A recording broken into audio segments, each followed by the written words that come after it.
Rated M for mature.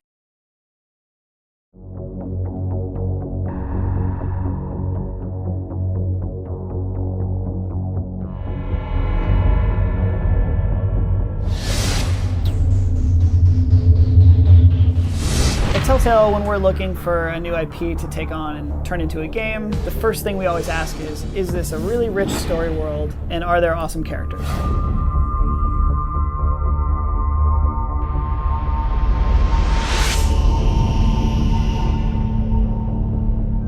So with The Walking Dead, I think players really sort of latched onto this strong storytelling and really awesome characters, and that's really the reason why we were so interested in Fables in the first place. Fables comic book series is written by Bill Willingham. It's been running for the past 10 years with DC Vertigo Comics. The Vertigo imprint has always been a place for very mature titles. Sandman, Transmetropolitan, Preacher, and Fables firmly fits in that group of very sophisticated content, very mature content, and definitely not comics for kids.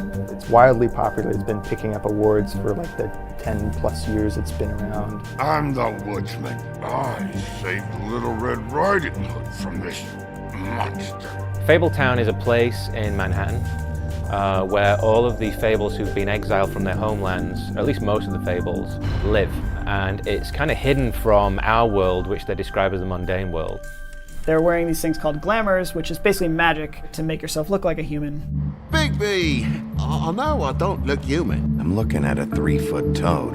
I'll get me glamour first thing in the morning. The basic story of The Wolf Among Us is centering around Bigby Wolf, Sheriff of Fabletowng. He is responsible for the well-being of all these Fables who can't seek help from the police force outside. The whole story is kicked off with a murder that happens. Bigby kind of takes it upon himself to go out and investigate before word gets out and people get really panicked. Tell me you've been doing something. The last thing we need is all of Fabletowng knowing there's a killer amongst us. We catch up with Bigby at a point in his life when he's trying to put the darkness and the events of his past behind him. The big bad wolf is not just a guy who blew down a pig's house. He's someone who terrorized these Fables, and they hate him. Couple thousand more of these, we'll be even on that house you owe me. When he was back in the homelands, he was always in this wolf form and hunted and killed and ate other Fables. And that's why it's so strange that he's the Sheriff of Fabletowng, because he's gone from the hunter of Fables to effectively the protector of Fables. You ate a lot of people back in your day. I thought we were all supposed to have a fresh start here. I can't change the past.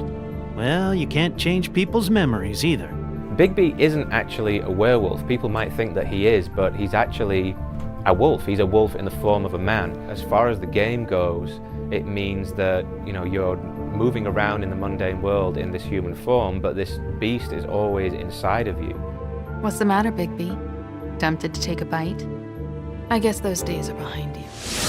Come on out, you dog! A lot of the game is about the control of power. When are you going to wolf out? Or when are you gonna, grab someone by the collar? Like, those moments need to be chosen very carefully.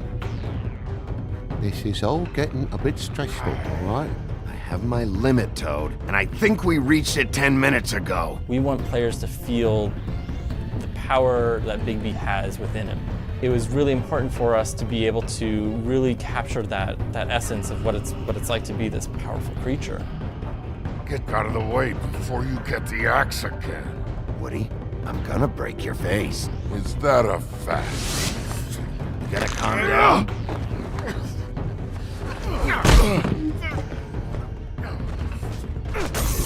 You're really trying to craft Bigby Wolf's persona in this community. Whereas in Walking Dead, it was a lot more about, do characters trust me or not? Well, where to first? The decisions that you make will affect the story that you experience. Not only that, will affect, as part of that story, how other characters within the game will treat you. I feel like we've met before. We all sort of knew each other at one point or another. My first reading of the Fables comics, I immediately realized how great these relationships are. They're complicated, they're adult. That is, I think, one of the things we do really well here too, which is complex relationships with characters who are deep and fleshed out, and giving the player the control to say, okay, what would you do? What if?